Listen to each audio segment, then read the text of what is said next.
Heyo, how's it going? So, last time in our readings of the Book of Heroes, we were introduced to the Man of Ash, also known as Dimitri, I believe. Um, he comes from a book series. Yeah, Dimitri. He comes from a book series. It's something Chronicles of Kirik. Um, and he is one of the wolves that is protecting our main character, Yuriko, also known as Yuri. And we are in his world, uh, and in his country of Kanal. Um, and we got introduced to the geopolitical nightmare that is going on in Kanal, where man had raised an army of the undead, and just all kinds of chaos broke out. Um, but we're moving on into chapter 10, In Search of Clues. Yuri woke up early, the sunlight bright in her eyes. She had slept through the night remarkably well, considering that she was lying on the hard floor by the fireplace and was wrapped in a scratchy old blanket. When she opened her eyes, the first thing she saw was a square of blue sky. There was a small skylight in the ceiling above her head that she hadn't even noticed in the gloom of the day before. The cold seemed to have subsided somewhat, though she wasn't sure whether it was because the weather had turned or because of the vestments of protection. Yuri sprang to her feet and ran over to the window to look outside. The village, dismal in the cold falling snow the day before, now looked bright and tranquil, almost beautiful. On the houses around their hill, thin blankets of snow were spread across the rooftops, down to the eaves like elegant lace. From the smoke rising from several chimneys, she saw that the day had already begun in Kanal. Here and there, windows and storehouse doors hung open. She heard a noise downstairs and skipped down the steps. Skye was standing next to the stove, in which a merry fire burned. Lady Yuri, you're awake. She wondered if Skye had slept at all. He looked pale.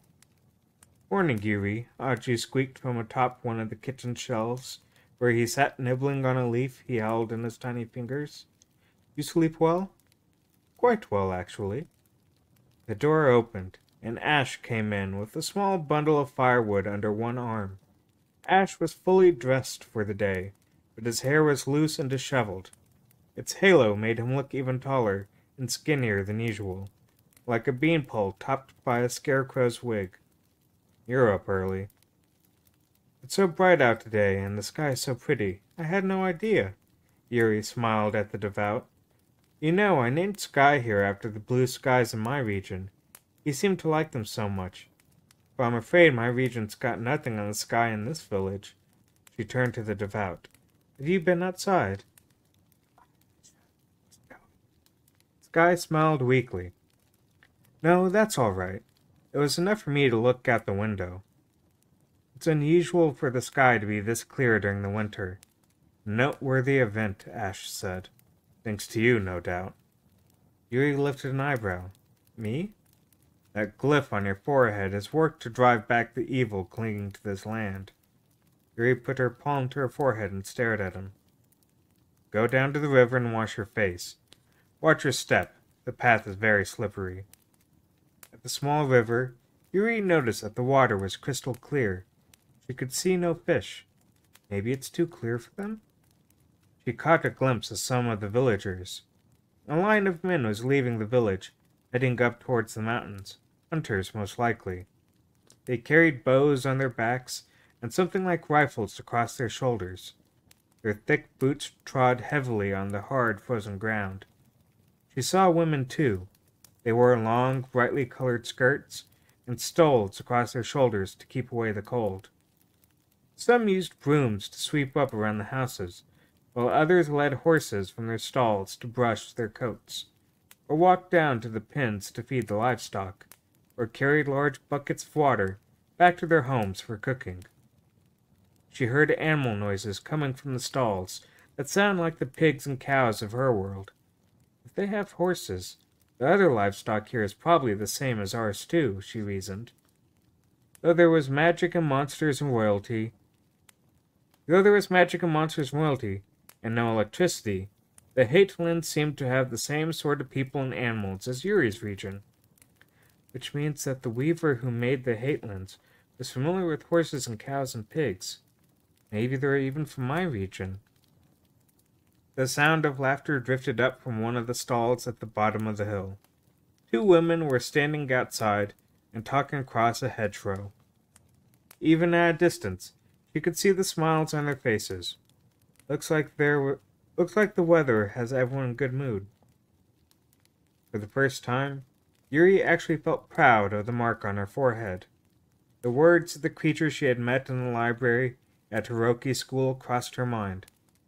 Why must it always be children who know not even the true value of the mark upon their heads, who seek to bring balance to the circle? Is this what she meant by that? She touched a finger to her forehead.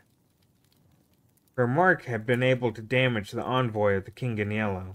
It had revived the unconscious girl Mitru Inui, and here it had pushed back the evil clinging to the land, bringing a rare spell of good weather. Ash had said the wolves need the Owlcast's power. They needed the power of the glyph, or mark. That was her mark's purpose. And what the creature had said made her think there was more to it than just that. Crouching by the small river, Yuri looked at her own reflection in the water and thought, value. Lady Yuri? Yuri looked up to see Sky coming down the path rapidly, his black robe swept back behind him. Yuri stood and waved. Come look, the water's beautiful, and the air here is so fresh. She took a deep breath. Sky's pace slowed as he came nearer. He was looking around, wide-eyed. Look up at the sky. Isn't it gorgeous? The devout hesitated at first, and he finally looked up. He didn't blink once, even though he was staring right at the sun. Doesn't it just make you feel alive to be here? What's wrong, Sky? He hadn't said a word. His face was still grim. I was so impressed with the sky in my smoggy region. Surely the sky here is 10 times as impressive. Do you not like the Hatellands, Sky? She could understand why he might not, after the history lesson the night before. Lady Yuri, this region exists within a story. It's an imaginary world. I know that. For the people who live here, it's real enough. What if my region had been made by some weaver? It would certainly feel real to me. I understand how you might think that, but you are mistaken, Sky said, no trace of humor on his face. The place from which you come from is the only reality, the circle, in which all other regions exist. It is different from other places. The devout quietly explained, his voice only just audible over the burbling of the brook and the twittering of small birds from the forest around the village. That in the Nameless Land, right? That's a real place too, isn't it? Sky turned his gaze from the sun finally. A wave of indecision crossed his features. Sky? Lady Yuri, Sky began slowly, frightfully slowly, turning his face to look at her. Lady Yuri, Their eyes met. The devout's eyes caught the morning sun and glimmered a bright purple, the color of violets in early spring. He began again. He swallowed. No, it is nothing. That was certainly not nothing. What were you going to say, Sky? Are you hiding something? Let us return. Master Ash seemed in a hurry to be off. Sky turned and practically fled back up the hill. Yuri had to run to keep up with him. She wanted to ask what it was he had been about to say. She was too out of breath even to call out. Aju recommended the leaves he had been nibbling on. So Yuri sat down to share a typical village breakfast with Ash. Even though the vestments of protection kept her stomach full, she was still curious. Curiosity she soon regretted. "You're accustomed to richer foods than I see," Ash commented with a smirk. "I guess you're right," Yuri said, still gagging on the gruel. "I always thought what I ate was pretty normal." They cleared the bowls, then Ash spread out a large scroll on the table. It was a map of the Hatelands. There were mountains and rivers, towns and villages. The borders of the country looked like a slightly warped oval, and near the southern edge had been drawn the large picture of a castle. "The capital of Elmsgard," Ash announced, jabbing a finger at it. "Does that have something to do with the Book of Elm?" "Very good. It used to have a different name, but was changed after Kirik's rebellion. In the olden language of the Hatelands, the name meant the grave where Elm is buried," Ash explained. "But aren't capitals usually in the middle of the country? Why call a city a grave?" "Because that is where the mage Elm is buried, and where the Book of Elm that Kirik possessed was kept under careful guard." "Is that so?" Aju asked, giving the castle a light smack of his tail. "Too bad the Book of Elm isn't still there." "That's right. Someone took it from its place of safekeeping, and it passed from hand to hand till it reached the library of Ichiro Minochi." "Who took it?" "I do not know, nor does it matter now. Probably some greedy minister, or a warrior mage charged with the book's protection. As we cannot turn back time to prevent the book from being stolen in the first place, there's little point in finding out who it is now." Ash was evidently a realist, first and foremost. "Still, I'm surprised," Aju squeaked. "This mage Elm was the source of so much evil, yet they still gave her a proper burial? To be more precise, the capital is where the severed head of Elm was brought after the success of Kirik's rebellion. It was not buried so much as put on display, that others might take a lesson from it. A powerful spell of binding was placed on the gravestone," Ash explained. "What about King Altius?" Yuri asked. "Did they do the same to him? Yesterday you said they threw out all the records of his time. But they still call him the Victor King, right?" Ash turned his half-lidded eyes towards Yuri. The king's grave remained where it was. There were few willing to disturb the remains of royalty. "So Elm got to shoulder all the blame, then." Aju had called Elm the source of so much evil. That seemed a bit harsh to Yuri. She had only researched the spell she used in the first place to protect the Hatelands, and she had given the king fair warning before using it. If anyone were to blame, it would be King Altius. He had only been a bit more cautious, or the situation his country faced a bit less perilous. Elm might have gone down in history as a revered contributor to their victory in the Continental Wars. Certainly not put on display 500 years after being put to death of her own free will. She would have been nothing but brittle bones by then, yet they dug her up, carried her to the capital, and shamed her memory. Realization pricked at the back of Yuri's mind like a needle. She had been a hero, before she was stricken down, almost like Hiroki. Mr. Hada, his teacher, had pointed at the boy's heroic aspirations. "Hiroki has to learn his place," he had said. But were what Elm did and what Hiroki did really the same? Were there similarities between the stories? Elm had raised the dead and made an army, but was an unthinkable act for the average person. Hiroki had saved Michiru from being picked on by her classmates, which was certainly brave, but not epic by any means. That's not all that happened, was it? Hiroki didn't just turn against the bullies. He turned against their teachers as well. A rebellion of sorts. Meanwhile, Elm had gone against the very circle of life and death, breaking the boundary between the two. It was hard to think of two acts more different in scale. We could say that both of them acted to overturn the orders governing their respective worlds. That was why they had both been hailed as heroes at first, only to be reviled later. There it was, the two sides of the same coin. The hero and the king in yellow. Yuri, something wrong? Aju asked from atop her shoulder. Yuri shook her head. It's nothing. So, when are we heading for the capital? Will there be something there to help me find my brother? It's a possibility, Ash said, his eyes fixed on Yuri's expression. Maybe he always looks sleepy so people won't notice that keen gaze. His eyes look like they could see through the back of their skull. And there may be the clues at the place I plan to stop at along the way. That's why I came to find you, Outcast. To take you with me. Suddenly, their goal was coming into focus. Yuri strained her back. Really? Right here.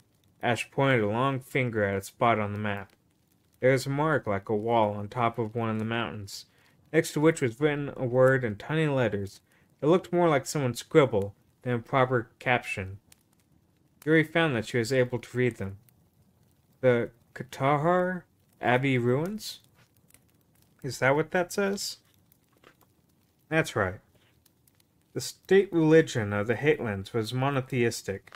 They revered the royal bloodline as having descended from one creator god. However, there were several other religions scattered across the countryside. Some of them had roots that went back even before the founding of the kingdom. These were tribal religions, tied deeply to the lands where they thrived. When the current royal family unified the Hatelands under one rule, these minority region beliefs were discouraged at the point of a sword. Orders were dissolved, sacred scriptures destroyed, churches and monasteries reduced to rubble. Now, the local beliefs exist only in the form of traditions kept alive within the communities. Even still, Ash explained, the more meaningful holy sites were still properly respected by the locals. The royal family chose to ignore this practice. It was a waste of time to further destroy buildings already in ruins, and most of these were so remote that leaving them alone seemed the most harmless choice. Katahar Abbey is one such place, Ash continued, though publicly it's considered deserted. In secret, there are still monks there protecting the ruins. What kind of clues are we going to find in a place like that? Aju snorted, wrinkling his tiny pink nose. It had become a habit of his to openly dispute Ash's statements whenever possible. There are clues. There's a person, Ash said, pausing slightly. An individual with information. He seemed to be having difficulty defining just who this contact of his was. You mean a monk? Like Sky? Next to Aju, Sky nodded, both of them staring at Ash. The wolf did not seem to notice them. Look at this map well. Burn its features into your mind. There is a glyph in the central courtyard of this abbey. For us to go there, you must grasp both distance and direction, Yuri. What the heck's a glyph doing in a place like that? Because I carved one there, you irritating little rat. Ash picked up Aju with swift fingers and dropped him onto the map. Stop chittering away and try helping Yuri for a change. That said, Aju wasn't sure how he could help her, and Yuri had no idea where to begin. All she could do was stare at the map. The Katahar Abbey ruins were much closer to the capital. All they had to do was cross the mountains to the southwest, and they could get to what was either a lake or a very large swamp. A large river flowed there, but they weren't to cross it. They would follow it southward. Once it hit the forest, they would turn east. Hey, I can see the buildings, Aju chirped suddenly. He sounded like a sparrow twittering with joy. That's what you meant by helping her. Aju had one paw on the picture of Katahar Abbey ruins on the map. It's okay, Yuri. I can guide us there. I can see the buildings in my mind. Behind them, Sky turned to Ash. Master Ash, he called out softly. Will we be leaving soon? There's some reason we shouldn't. I was wondering if we shouldn't say farewell to the boy who visited here yesterday. Utsu, Springfoot. Yuri looked up from the map. That's right. Didn't you make medicine for his mother? That I delivered last night, Ash told him, standing up from his chair. He won't care if we leave without telling him. Once he sees the smoke gone from the chimney, he'll know I've left. Sky bowed curtly. Then I will see to putting out the fire in the stove down below. I dare say there's no need for you to lock up. Above their heads, the blades of the windmill turned with slow creaking that sent shivers through the crude shack's floor.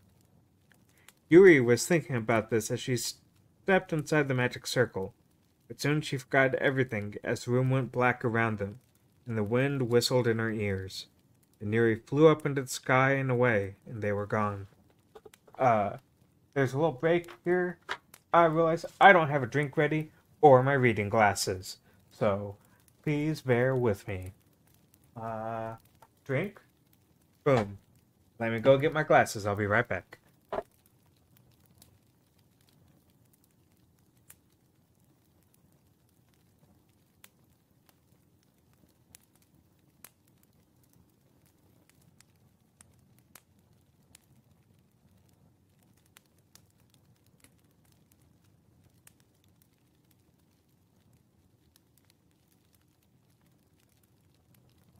Don't worry, I got my glasses. Putting them on, and then I'm going to take a swig of my drink. Another reason I'm talking is every once in a while the audio from this gets flagged. Because just somebody put fire crackling noises up as DMCA, and that's stupid. So hold on a second. Because I noticed when I was making the VOD that the intro I had for one of the videos was cut off. Just halfway through me describing what happened in the last section of the book, it just gets cut off. And I was like, oh, okay, I guess I'll just skip straight to the chapter. Okay, back into the story. Yuri tried pinching her nose. She could feel her fingers, but she could see nothing. It was pitch black, except that after a while, brief flourishes of color would flash in the darkness, sometimes beneath her feet, other times to one side or over her head. Bits of landscape suddenly appeared and disappeared, like magicians' painted scarves. She caught a glimpse of mountains, forests, towns, and villages. That's right, Yuri, that's it. Aju navigated from atop her head. Wait, you're going a little far south. Come back. Sky held her Sky held her hand tightly. Ash apparently didn't need to physically hold on to her to travel. From the moment they had departed, she hadn't seen or sensed his presence at all. She felt her spirit ease as they rushed through the darkness. She was one with the darkness, and at the same time, she was a wind cutting across the void. She was free of gravity, free of time, free of all material bonds. Even Aju's squeaking sounded like it came from impossibly far away. But it didn't matter. Aju was at the helm, and Yuri was the ship. She left the navigation to him and let herself soar. It feels great. None of her previous jumps had felt even remotely the same. Had they been too short? Or maybe it was the difference between traveling within a region and going from one region to another, or to the nameless land that she had on her first jump from Minochi's cottage. Yuri closed her eyes and relaxed. She lost sense of everything, even the boundaries of her own body. She was the wind. Yet she could still feel the warmth of Sky's hand in her own. Sky's a gentle soul. A warm feeling grew inside her as her heart drifted out into the darkness. He had been so concerned about Utsu after only meeting the boy once. He never would have thought to say goodbye to him. It was strange. She wondered who Sky was, who he had been. Up until now, she had never had the time, or any particular need, to think about it. Not that she had a need now, but here in this darkness and this wind, flying freely, the only person she felt any connection to at all was the nameless devout. She felt it like she felt his warmth.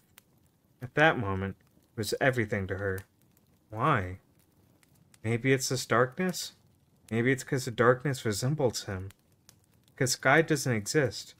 Because he is empty, hollow. Like Ash said, he is nothing. That wasn't right. Sky wasn't nothing. He just hides who he is beneath those black robes. He hides his warmth, his kindness. I know. I can feel who he is when he's near me. Yet, like the darkness, we'll never know his true form. Who said that? Whose thoughts were those? Yuri tried to look around in the rushing darkness. Stay away. Someone was screaming, making the darkness around her shudder. And Yuri found her way blocked, like a bird flying into a window. Yuri hit a wall in the darkness hard. Sparks flew behind her eyes. Stay away. You must not come any closer. The voice rose like a howl of a wounded beast, trembling with rage at first, then fading, choked with fear. No, it wasn't fading. The voice still repeated its warning to stay away. It was Yuri's consciousness that was fading. He slipped and fell. Yuri! It was Ash. A long arm reached out, grabbed Yuri by the collar, stopped her fall. Yuri's arms flew up over her head. She slipped easily out of the vestments of protection. Lady Yuri! Sky's anguished cry receded into the distance. Yuri was falling, down and down into the darkness. It seemed she would never hit the bottom. This darkness even has a... Then she broke free, out of the bottom of the darkness into the light. Color returned to her eyes as the world took shape around her, and she was still falling. Ah! Yuri screamed. No, that's not me. It's Aju. The little mouse was clinging desperately to her hair. Every hair in her body stood straight on end, and his tail whipped through the air above them. Fly, Yuri, fly! Fly? How? They were up in the air, at about the level of clouds. They passed through the cotton candy swirl of one cloud, falling ever downward. Wave your arms like you're swimming, Aju squealed. He began rapidly reciting a spell. It was a silly-sounding spell, with lots of daws and paws, but he chanted it with an intensity she had never seen in him before. Handanarapanipa Uju wa... Sorry. It's a bit hard to read made-up words. Udrawitika Nadapaman Pamarupapa. It sounded so comical. Yuri found herself laughing. How can I laugh at a time like this? I'm falling to my... But she wasn't falling now. Yuri was floating through the air. She was soaring, flapping her arms like a bird. She passed through a ragged cloud. That's cold. We made it. Aju breathed a sigh of relief, still clinging with all four paws to Yuri's hair. His own fur seemed to have settled down. We'll just fly like this for a bit, nice and slow. We'll have to pick an inconspicuous place to make our landing. Beneath them was a town, one of those beautiful European-style places she had only seen on television and on postcards. The houses were white, with red, triangular, or slanted blue roofs. Glittering towers rose from stonework manses. There were wide parks with bubbling fountains. Cobblestone streets ran between the buildings, and here and there stood small copses of trees. A large river flowed nearby, quietly reflecting the blue sky. A bridge traced an elegant arc over the water, and she spied a horse and carriage crossing it.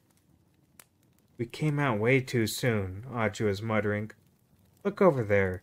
That's the mound with the Katahar Abbey ruins. He yanked at her bangs, directing her eyes off to the left. Sure enough, rising from the beautiful pastoral scenery below was a dark, clouded mountain.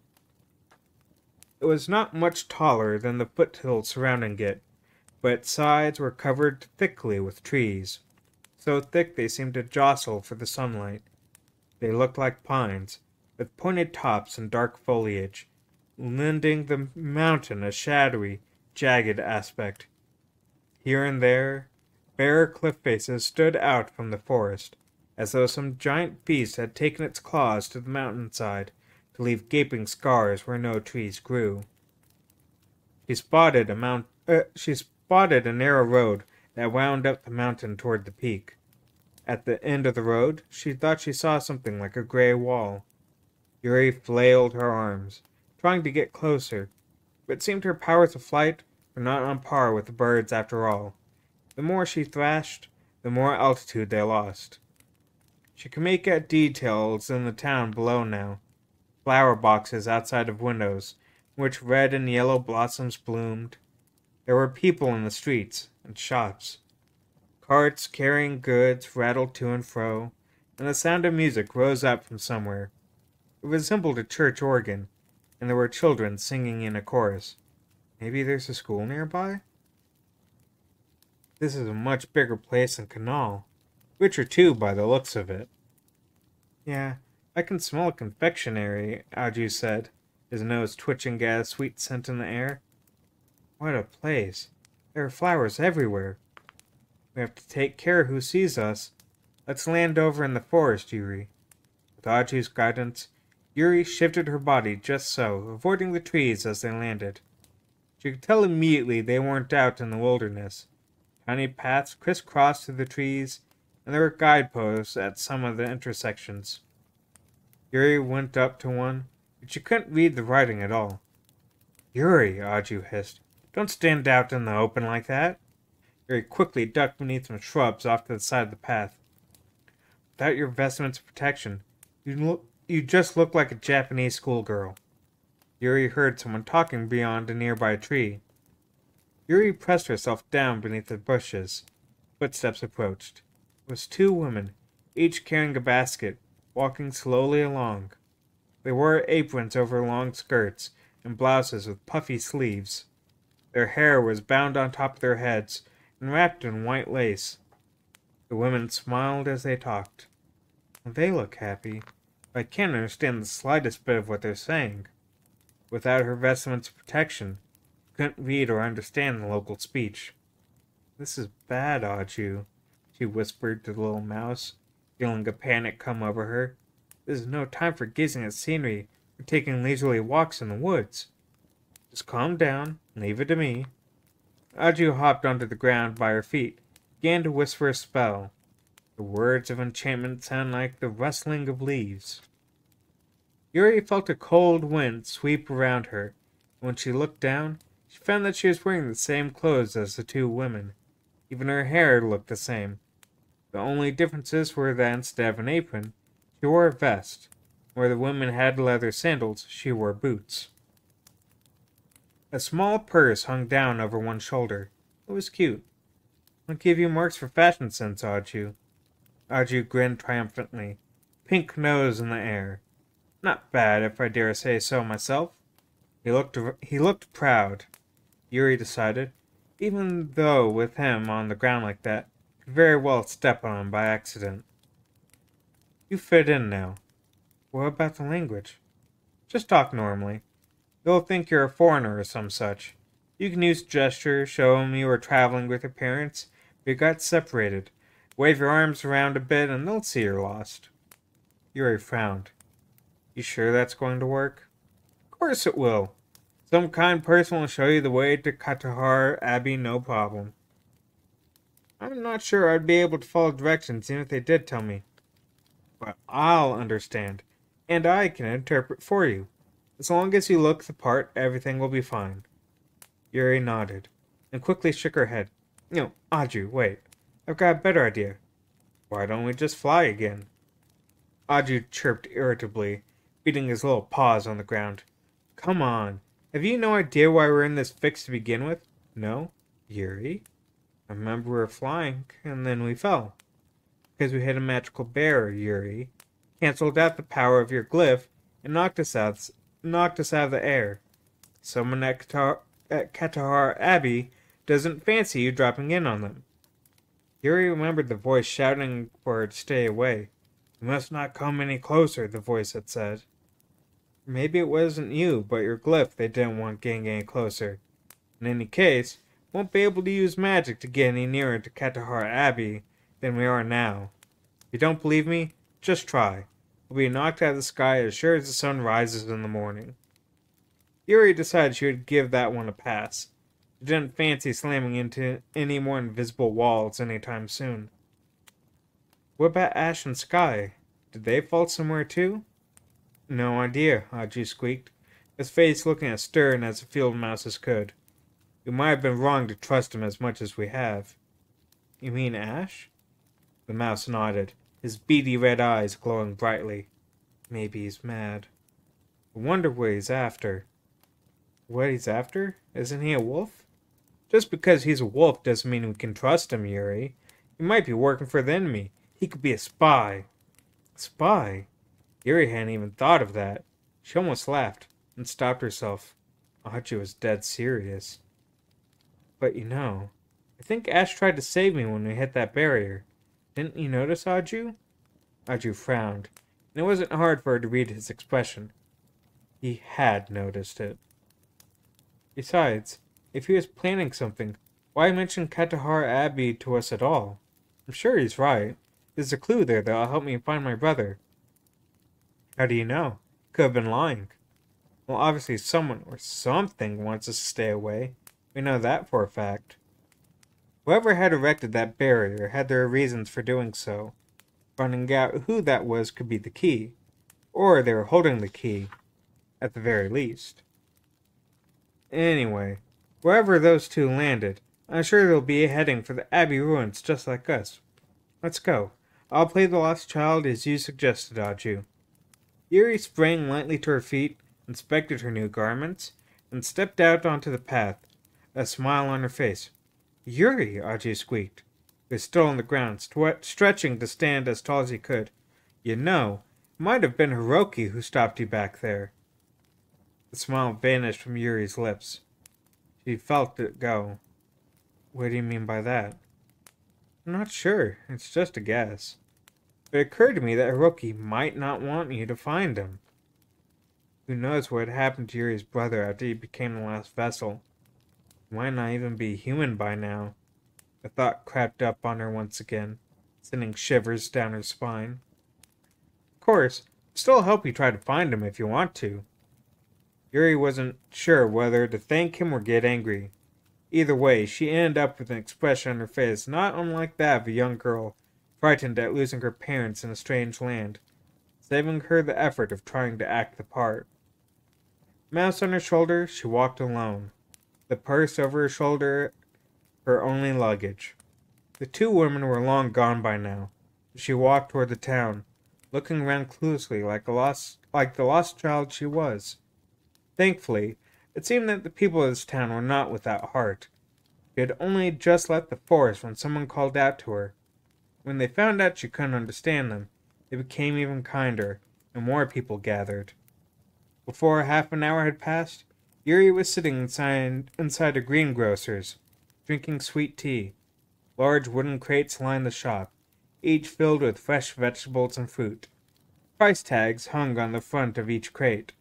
The proprietors were a couple, each as round as the other, with ruddy faces and boisterously loud voices.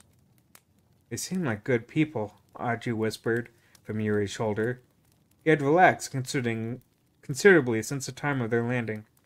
"The big woman's name is Isa. The customers call her Old Lady Isa. She takes care of them, and they of her. They look like they're all regulars." She was something like a village elder then. "Are they going to take us to the police? Are there any police here?" "I would think so in a town this size." Her husband just sped out the door. Maybe he went to fetch one of them. "What was she saying when she kept pointing at you a few minutes ago?" "She was worried if I had nibbled on her vegetables. Wanted to know if I was tame or not, if I had manners." Isaac came in from greeting customers outside her shop, began to talk to Yuri. From her expression and gestures, Yuri realized the woman was asking if she was cold. Yuri shook her head, then let her eyes fall to the floor. The woman put both hands to her waist and smiled nervously as if to say, "What are we going to do with you?" "Isa wants to know where you and your parents were headed." Yuri set down her tea and stood. Taking the woman Isa's hand, she led her out to the cobblestone street in front of the shop. The woman's hand was calloused and dry against her skin. The woman was watching. Yuri pointed to the darkly clouded mountain rising in the distance. "Katahar," she tried saying. Katarhar. That word seemed to do the trick. Isa's rounded features grew suddenly stern. She pulled back her chin, fixed her eyes on Yuri, began to speak very rapidly. She wants to know what business her parents had going to a place like that. Yuri couldn't exactly admit the mouse was interpreting for her, nor could she communicate outside body language. Somehow, she was going to have to get this woman to show her how to get to Katahar Abbey ruins. Yuri shrugged and attempted a weak smile. The woman gave an exaggerated sigh. She says it's tough, you not being able to understand her. She's telling me, Yuri muttered.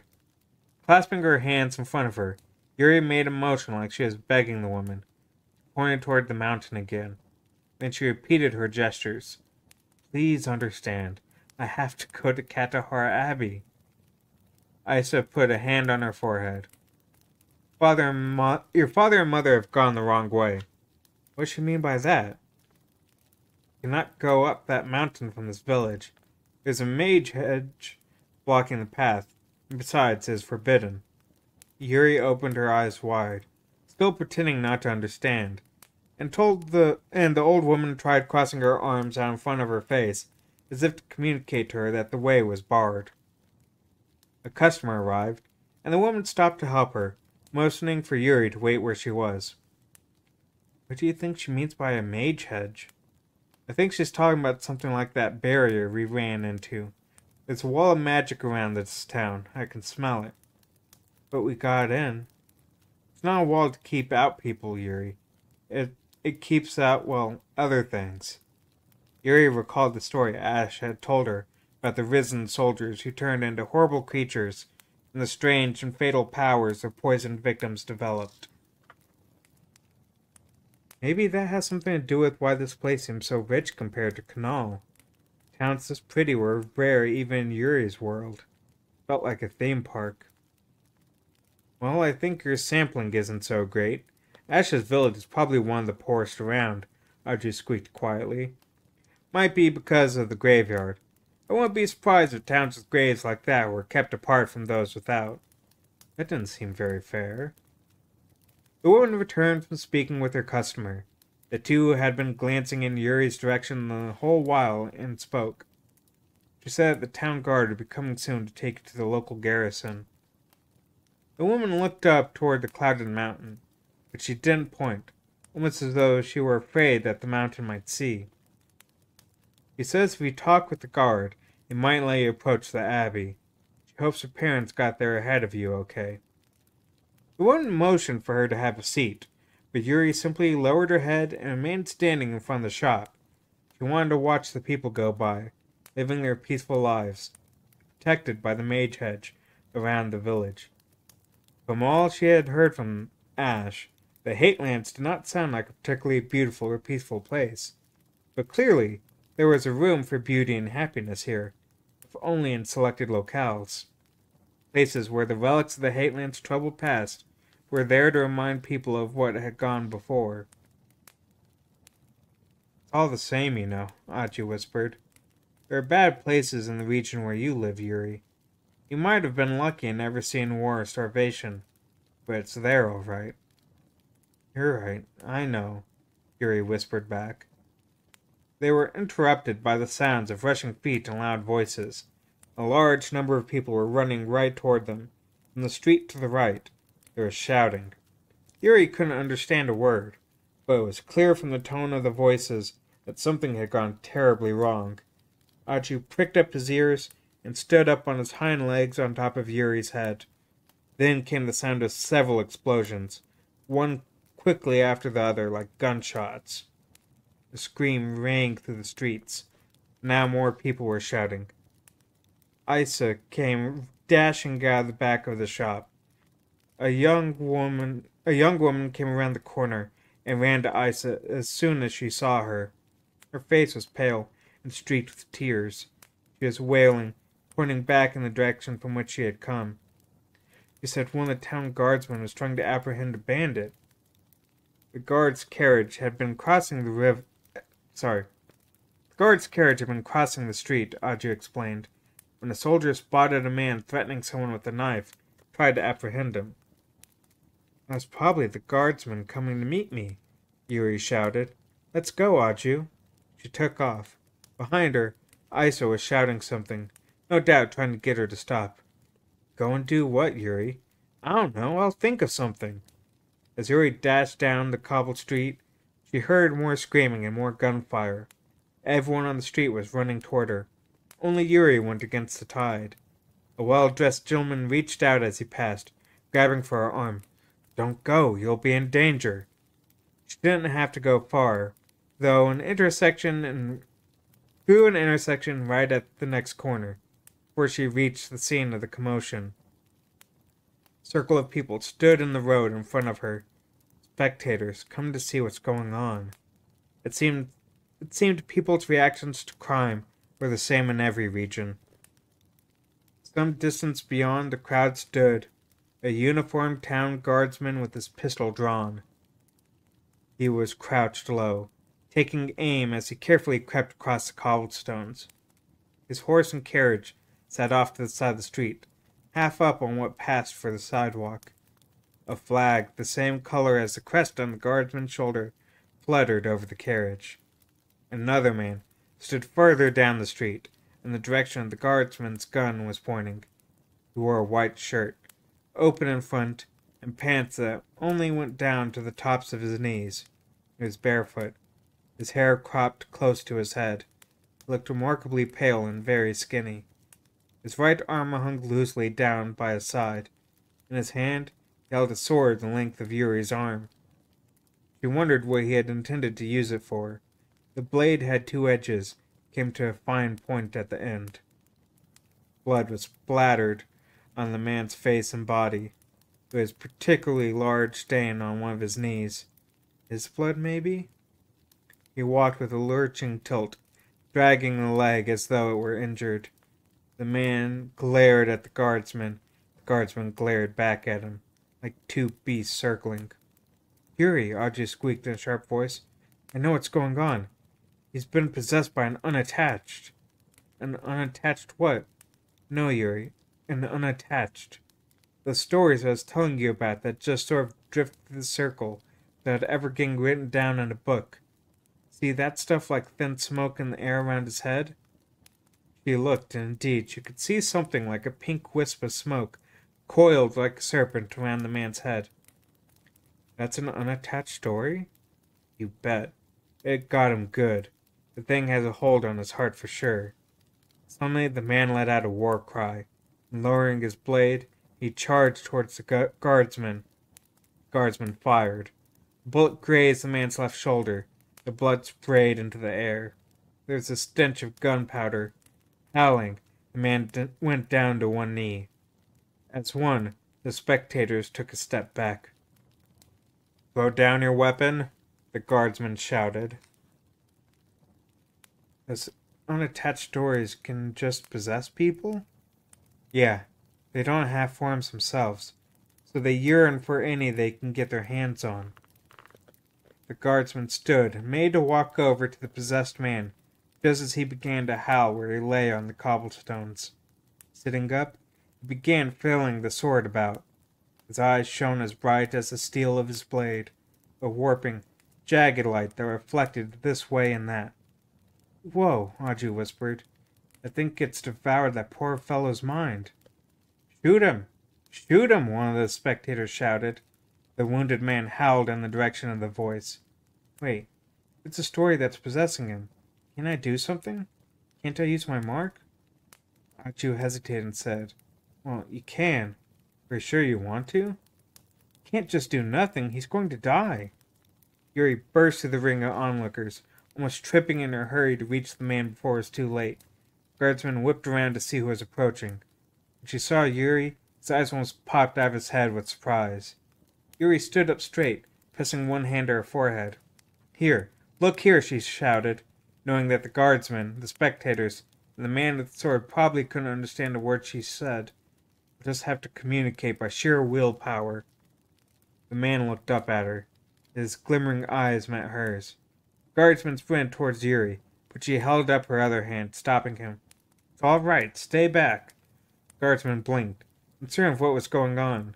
Beads of sweat dripped down his face. Then the man with the sword lunged towards Yuri. He knocked her flat on her back and had her by the collar before she knew what was happening. The man's blade swung up into the air.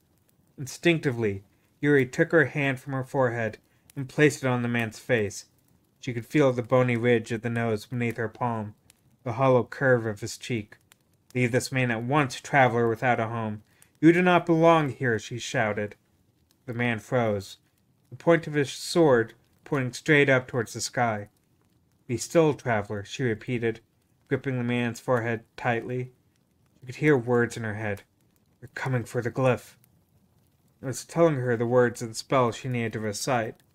All she had to do was repeat after the voice. "Pitiful wanderer in eternity, you have lost your way. You do not belong in this place. This man is no fit vessel for you." The possessed man's head dropped, and he began to groan. Spittle mixed with blood dripped in a viscous line from his mouth, staining the cobblestones below. "State your name, traveler. Tell me your name." The man shivered beneath her hand. More saliva poured from his mouth. His cracked lips opened. Behind her, the guardsmen, all spectators, stood frozen. There was complete silence on the street. "I have no name." "Tell me your name." "We are many. We are unattached. We have no name." Large tears began to fall from the man's eyes. His hand fell, the sword clattering to the ground. He crouched, and Yuri sat up, moving her hand from the man's face to the top of his head. She tried stroking his hair. She could sense the mark on her hand glowing. She could feel its warmth. "Nameless traveler, hear the echoing of the great wheels. Hear the voice summoning you back to the land removed from the tides of time. Your father is the vast darkness, your mother the eternal light. There you must return. The great wheels call to you. To their circling you must return. Leave!" Yuri shouted the last word, removing her hand from the man's head and pointing straight upward. As though following her finger, the pink haze around the man's head began to drift upward. Pulled by her will, it lifted into the sky, until the man was entirely free of it. It twisted like a snake swimming through the air, going straighter and the higher up it went, till it became a sharp line, like a spear, shooting straight up into the heavens. The crouching man fell heavily on his side. He was unconscious. There was a moment's silence. Everyone began to shout at once. There were cheers mingled with screaming. Few brave souls stepped toward Yuri, while others sought to flee. The guardsman lowered his pistol and walked over to her. He looked down at Yuri with a hard expression on his face. "Who are you?" Aju interpreted from the back of her collar. She didn't have to answer him, though. The guardsman stuck his pistol in his belt and turned to the spectators. "This girl here's a mage." A ripple went through the crowd. Some of the ones who had been trying to run away slowed their pace and came back. "You're not from this town, are you? You traveling? By yourself?" the man asked, reaching out to offer his hand to Yuri and help her to her feet. Yuri shook her head several times to indicate she couldn't understand him. "She's the one! She's the one!" one of the spectators, an older woman, shouted, pointing at Yuri. "She's the lost child from Asa's." The guardsman's eyes went wide, and the little mustache beneath his nose crinkled as he smiled. "Is that so?" he exclaimed. "Well, you've just saved me some trouble, then." The spectators stepped aside as another town guard carriage came swiftly down the street, a little late for the action. The guard with the mustache called out to the new arrivals. "You take care of him," he called out, indicating the fallen man. "I'll handle the lady." A few minutes later, Yuri was climbing into the guardsman's carriage, not in the back, but up front, next to him in the driver's seat. The step was too high for her to climb, so the mustached guardsman had helped lift her up. Yuri caught a glimpse of Isa amongst the milling spectators. She waved and nodded her head to the woman. Isa simply stared back, not even acknowledging her. Maybe mages aren't all that welcome in this town. It certainly caused a commotion amongst the spectators when the guards announced her in the street, but she attributed that to mages being a relatively rare thing. When the town children ran after a carriage as they took off, everyone wanted to catch a glimpse of the new mage. The garrison of the town guard was a solid-looking stone structure 2 stories tall, with some carefully trimmed trees in the front yard. Yuri stepped out of the carriage by the front door, and the mustached guardsman let her inside. The ceiling was high, and though the light was dim, the place had a lively feel, with people running this way and that, some in uniform, others in civilian clothes. She was taken to a small room with a window overlooking the front garden and told to wait. As she sat patiently, she spotted 1 or 2 of the children that had chased after the carriage, hiding behind the trees outside the window. Yuri waved, and the children began whispering furiously to one another. Then Yuri jabbed her finger straight at them, and they scattered like cockroaches in the light. "It's not nice to tease the children, Lady Allcast," Aju said, chuckling with her. "And I noticed you're able to communicate with the glyph by yourself. Congratulations." "Is that what happened in the street?" "Yes. You recited all the proper words without me having to tell them to you." Getting used to this, slowly. A moment later, a guardsman with an impressive-looking crest on his shoulder came into the room, together with a man dressed all in black and wearing eyeglasses. Yuri thought they might be the mustached guard's commanding officer, some sort of local official, but as Aju interpreted for her, she discovered that the man in black was a priest in the Church of the Hatelands. Yuri began waving her arms and making gestures again, occasionally saying the word Katahar. "A mage that can't use magic of tongues? That's inconvenient," the officer said, rubbing his rather large belly through his uniform. The priest smiled. "She is still young. Yet if one skilled in the ways of magic wishes to go to Katahar Abbey ruins, it falls to us to do everything we can to aid her. Besides, we must reunite her with her parents." It was decided they would take her there by carriage. She was made to wait a little longer, during which time they brought her some bread and soup. It was delicious, another stark difference between this town and the village of Canal. Once again, Yuri found herself riding in a carriage. This one was slightly smaller than the ones before. She sat in the back, where there were only 2 seats. Yet 2 horses pulled in front instead of the usual one. Probably to guess up the mountain road, Yuri decided. The priest and yet another guard she had not seen before sat in the driver's seat in front, leaving Yuri alone in the back where she could speak freely with Aju. "Looks like we have to head in the opposite direction first," Aju commented as the carriage raced out of town, onto a broad thoroughfare leading north. Yuri worried that they might be going to a different place entirely, but the road soon curved several times. Soon they were making straight for the dark mountain. "I wonder what the people of this town think of the Abbey," Yuri wondered out loud, thinking about what the priest had said about them doing everything they could to help her get there. "I doubt they think about it much at all. It's probably a gathering place for mages or students of magic these days. Hardly their concern," Aju conjectured from his place in Yuri's hands, where he curled about himself sleepily. He did not sound overly concerned. "Even though the place is a ruin?" Aju shrugged. "Didn't Ash say people still went there? Neither of the 2 in the front so much as glanced back at Yuri while the carriage sped along. They stopped once to rest the horses a short while after entering the hilly forest at the foot of the mountains. Yuri got out of the carriage to stretch her legs, and the priest offered her a canteen of water. The priest said something, while Aju was back in the carriage sleeping.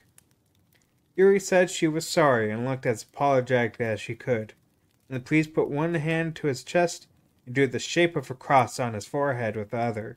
It was a slightly different cross than the Christian one, with 2 vertical lines, 2 horizontal lines. Yuri couldn't tell whether he was giving her his blessing, warding himself against some evil on the road ahead. The carriage began to climb the mountain road, bumping as it went along. The vibrations woke Audra immediately, but they could hardly speak to another. Yuri was afraid she'd bite her own tongue if she tried to talk, so violently the carriage swayed. The road angled upward steeply and was very narrow. Rocks littered the ground. The two in the driver's seat ahead were rigid, clinging to the railings on the side for dear life. Yuri hit the back of her head on the carriage window several times. The forest covering the mountainside was thick, though individually the trees seemed very thin. Dry clumps of leaves clung to broken branches. Fallen leaves followed their carriage, drawn into the road by the wind of their passage. Several came fluttering in through the window. The leaves were a pale green color, and they crinkled and disintegrated when Yuri grabbed them and squeezed them between her fingers. The higher they went, the narrower and darker the road became. The priest lit the lantern hanging off one side of the driver's platform. Up in the front, the horses whinnied with exertion. When they suddenly broke free of the dense forest into a flat clearing, it felt like they were emerging from a long, dark tunnel. Yuri turned around, grabbing the railing with both hands to look out. Yuri had never seen ruins before. She wasn't entirely sure she was seeing them now. About the only thing standing was a tall stone wall, about Yuri's height, that circled the site of the abbey proper. The most remarkable features of the mountain top were the giant, jagged rocks lying about everywhere. All of them were the same smoky gray color, with occasional blotches of darker sandstone here and there, all different shapes and sizes. "I'll bet all of those were one rock once," Audrey whispered. "It's like a giant boulder fell right on top of the abbey. I think it's so hard the rock itself broke into pieces." Yuri looked around, eyes wide. She had to agree with the mouse. Next to where the carriage had stopped was a fallen pillar of some sort, with a lantern on it. It made something like an arched entranceway where it leaned against another pillar, leaving a gap through which a person could pass. Someone came out just then, a man dressed in black. He stooped under the arch and blinked in the sunlight beyond. His clothes looked very similar to those of the nameless monks, though his head wasn't shaven. Also, where the nameless devout wore no jewelry or accoutrements of any kind, this man had a rosary-like ring of beads around his neck. The guard stepped off the carriage, began to talk to the man in black. The priest turned and helped Yuri down. "We've arrived," the priest announced brightly, though he was clearly wary of his surroundings. His eyes darted back and forth. "I hope your parents are here somewhere. Though, even if you've missed each other, magic should work here in order to contact them. Sure, your parents are capable of such a feat if they found it within their ability to teach one as young as you." The negotiations between the man in black and the guard completed, she was now in the man's keeping. He extended a hand to her, and pulling her close, he whispered in her ear, "Your companions have been waiting for you." I understood him. He speaks my language. The guard and the priest exchanged a few brief words, and with the man again. Then they jumped back into the carriage, gave the reins a tug, and headed back down the mountain road as fast as they could have been fleeing. "I'm a caretaker of this abbey," the man said by way of an introduction. "My name is Salo. It is an honor to have you here, Lady Allcast." Salo bowed reverently. His hair was white, and his face was weathered and jagged, but his eyes were gentle, his voice warm. Yuri spotted the vestments of protection draped over his arm. She sighed with relief. Ash must have hung on to them. Salo held up the vestments for her, and Yuri hurriedly slipped her arms through the sleeves. "We are glad you made it." As soon as she had on the vestments, a wave of relief passed over Yuri. She was impressed she had made it to the abbey on her own. "Ash told me you would be fine on your own. Your servant, however, was very worried, I'm afraid." "Why should he have been? I was with her the whole time," Audrey squeaked, sticking out his nose. Solo did not seem startled by the talking mouse in the least. And you must be the dictionary. Do you know Ash? Solo smiled and nodded. There will be time to talk of that in a bit. Please, come into our hall. Leading Yuri by the hand, the man walked across the rubble. Though the ruins seemed almost impassable at first, when she looked closer, Yuri spotted the signs of wear that come with frequent human passage. They were on a proper path. Even still, they had to duck under fallen pillars, clamber over crumbled sections of wall, and nowhere could she get a view of the ruins as a whole. Solo walked ahead of her now. Then suddenly the path dipped downward, and the man turned briefly to warn Yuri to watch her step. Yuri had assumed they were going down into a cellar of some sort, except nothing but the passage looked man-made at all. There were no steps, nor a ladder to be seen. From the feel of the rocks beneath her feet, she guessed they were heading to some sort of naturally formed cavern. Keeping one hand on the wall for balance, Yuri walked quickly, so as not to fall too far behind. The tunnel twisted from side to side, always going down. At first the way had been so narrow that Yuri could reach out her hands and touch the walls on either side. The tunnel became wider as she descended. Soon, side passages started appearing, as did chairs that had been carved out of the rock walls here and there, next to tiny ledges upon which candles burned. The light of their flickering flames gleamed off the smooth walls of the tunnel. Solo stopped and waved for Yuri to join him. She walked up until she stood by his side. Wow. Yuri breathed as she always did when truly amazed. Her voice was almost reluctant to leave her mouth. She stood on the cusp of a giant, naturally formed hall, with the floor like an inverted ziggurat, descending into a sea of darkness, marked by countless pinpoints of candlelight. The hall looked big enough to hold Yuri's entire elementary school and then some.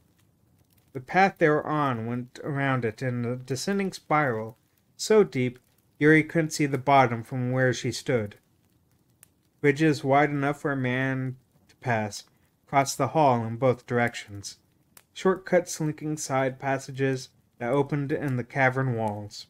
A line of men dressed just like Solo, in black with beads around their necks, was crossing one of those bridges. Some of them carried weighty tomes, others carried bottles. One stopped midway across the bridge, holding up a light to look in their direction. Yuri brought her hands together and lowered her head. This cavern was mostly unused while the Tahar Abbey still stood, Solo explained. He peered down into the depths of the cavern. His voice sounded weak, drawn off into the empty space. There were no echoes here. When the abbey was destroyed, many monks fled to here, and thus were their lives spared. Scriptures, books, and valuable pieces of art from the abbey were carried here as well.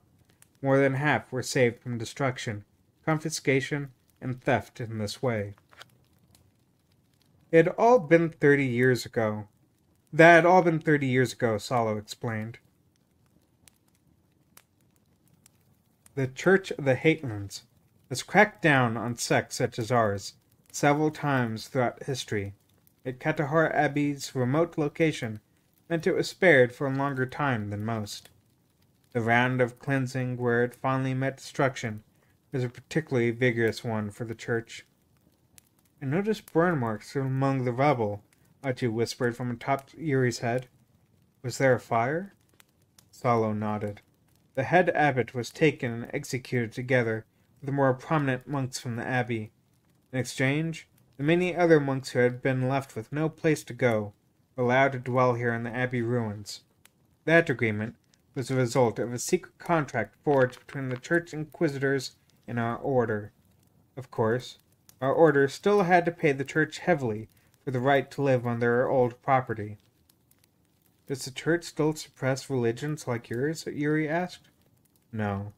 There is an inspection once a year, but it's only a formality. The abbey ruins had ceased to be primarily a place of worship and now were largely used as a place to house the sick and the poor, and others who had been forced to leave their land due to the bad crops or other difficulties. Acknowledging this, the state church largely left the monks alone. However, they do not permit free passage between here and the surrounding towns and villages. Yes, it said some sort of barrier had been erected around the town and the foothills where I came looking for the way up the mountain. Ah, yes, the mage hedge, Swallow smiled. That barrier was raised by the members of the Inquisition, and our magic cannot touch it. You must be an all-caste to have noticed it. Actually, Yuri said, pointing up at her head, it was the mouse who noticed it. I was impressed with how peaceful it seemed in the town below. They seemed very well off there. We know peace here too, Lady Allcast, particularly because we employ our own spells to hide the full extent of these caverns from the inspectors. So you don't believe in the royal lineage coming from one creator god, is that right? Yuri asked as Salo urged her onto the descending spiral path. The moment she set foot upon it, found she could hear other people talking in the cavern. The sense of daily life in a village floated in the air. Steam rose from here and there in the hall. Apparently there was quite a large number of people living here underground. The gods we worship are the gods of the natural world. All that is holy, all that is magic, even all that is darkness, comes from nature. Thus, there are many gods whom we worship, and our gods are everywhere. There are gods even in the pebbles you might find by the roadside. That did seem incompatible with what Yuri had heard the Church of the Hatelands beliefs, though as a concept wasn't all that unfamiliar to her. We have the same sort of belief in the land where I come from, she explained. There are lots of gods and everything, and they watch over us. I'm glad to hear that, Salo replied. Top her head, Aji squeaked. I think I hear a familiar voice. The mouse has keen ears, Salo remarked, leading them down a side tunnel that left the spiral path about a third of the way down the cavern wall.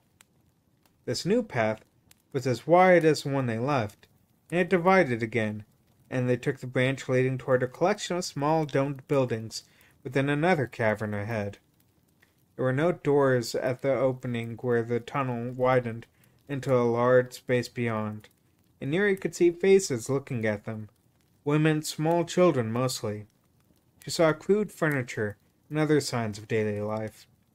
Children were playing around the houses, and laundry hung outside the windows. The one you seek is there, in the room closest to the intersection, Salo said, pointing ahead. Yuri broke into a run.